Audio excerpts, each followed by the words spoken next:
அனைவருக்கும் வணக்கம். நாம இன்னைக்கு பார்க்க போற டாபிக் தமிழ்ல இயல் 3 குறுவினாக்கள்.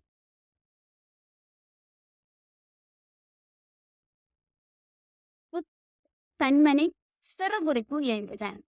புக்கில் அந்த புக்கில் அப்படின்னு புக்கில் என்பது தற்காலிகமாக தங்கும் இடத்தை குறிப்பதாகும். ஓகேவா? இப்போ தற்காலிகம்னா என்னது? நிறைய பேர் இந்த ஃபார்ம் ஹவுஸ்ன்னு வச்சுப்பாங்க தெரியுமா? லீவுக்கு மட்டும் அங்க போய் தங்கிட்டு வர மாதிரி. அதுதான் வந்து என்னது? இந்த தற்காலிகமாக தங்கப்பிடம். இல்லைன்னா எங்கேயாவது போற இடத்துல ஒரு 10 நாள், இல்ல ஒரு 5 நாள் ஒரு ரிலேட்டிவ் வீட்ல எங்கேயாவது நம்ம தங்குறதுதான் என்னது புக்கில். துகள் அருகேந்து உயர்ந்தோர் தக்கில் என்று புறநானூறு பாடல் சான்றார். இப்போ உங்களுக்கு இதுல 1 மார்க் போதும் அப்படின்னு நீங்க நினைச்சீங்கன்னா என்னது இந்த ஃபர்ஸ்ட் லைக் பண்ணி எழுதினா போதும். இல்ல எனக்கு தமிழ்ல நல்ல மார்க் வாங்கணும் அப்படின்னா என்ன பண்ணுங்க? இந்த 2யும் எக்ஸாம்பிளோட சேர்த்து எழுதுங்க. கண்மனை திருமணத்திற்கு பின் கணவனும் மனைவியும் சேர்ந்து வாழும் இடம். பெற்றோர்களிடமிருந்து பிரிந்து தனியாக வாழும் இடம் தன்மனை. அப்ப தன்மனைன்னா என்னது? இப்ப மேரேஜ் ஆகுது ஒரு பையனுக்கும் ஒரு பொண்ணுக்கும்.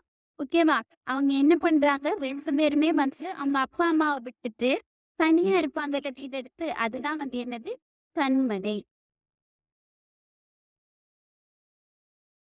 சங்ககால தாய்வழி சமூக முறையில் பெண்கள் பெற்றிருந்த உரிமைகள் யாவை? இப்போ சங்க காலம் ஓகேவா? சங்க காலத்துல வந்து பெண்களோட உரிமைகள் எப்படி இருந்துச்சு? சங்க காலத்தில் கன சமூகத்துக்கு பெண்களே தலைமை ஏற்றிருந்தார்கள். ஓகேவா?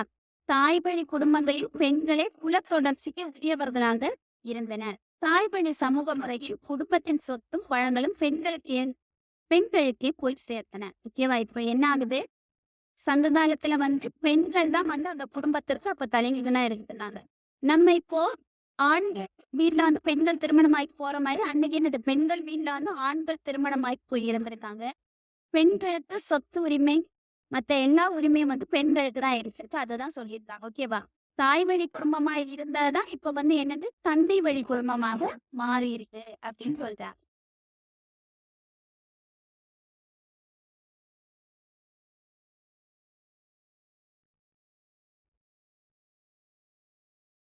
நிலையாமை குறித்து சபரி குறித்தும் கருத்தியாது. நிலையாமை நிலையாமை என்பது உலக வாழ்வு நிலை இல்லாதது என்பதாகும். ஓகே அப்படித்தானே? நம்ம இன்னைக்கு இருக்கோம், நம்ம நாளைக்கு இருந்தாதான் என்னது பதில். இல்ல என்ன ஒரு பழமொழி சொல்லுவாங்க, இன்னைக்கு செத்தா நாளைக்கு என்னது பாலு. அதான் நம்மளோட கருத்து. ஓகேவா? நிலையாமை என்பது உலக வாழ்வு நிலை இல்லாத. நம்ம இந்த உலகத்துல இருக்க போறது எத்தனை நாள் நமக்கு தெரியாது. அததான் சொல்லியிருக்காங்க. ராமனை கண்டதால் என் பொய்யார உலக பற்ற என் பிறவி ஒழிந்தது தவம் பனித்தது என்று சபரி நிலையாமை குறித்து கூறுகிறார். அவ வந்து என்ன பண்றா? காட்டுக்கு வந்து வனவாசம் போயிருந்தா நாம ஓகேவா பார்த்துட்டு அவங்கள பார்த்து சொல்றாங்களாம், என் பொய்யான உலக பற்றி அழிந்தது. எல்லாருக்கும் என்னது உலகத்தை பத்தி ஒரு கருத்து இருக்கும் இல்ல, நான் இவ்வளவு நாள் வாழ முடியும் அவ்வளவு அந்த மாதிரி என்ன இல்ல, உலகம் பற்றி அழிந்தது. நான் வந்து இவ்வளவு நாள் என்ன நினைச்சிட்டு இருந்தனோ அந்த பொய்யான உலக பற்றி அழிந்தது.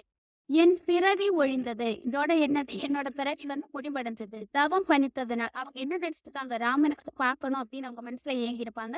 அந்த தவம் வந்து பறித்தது அப்படின்னு சொல்லிடு.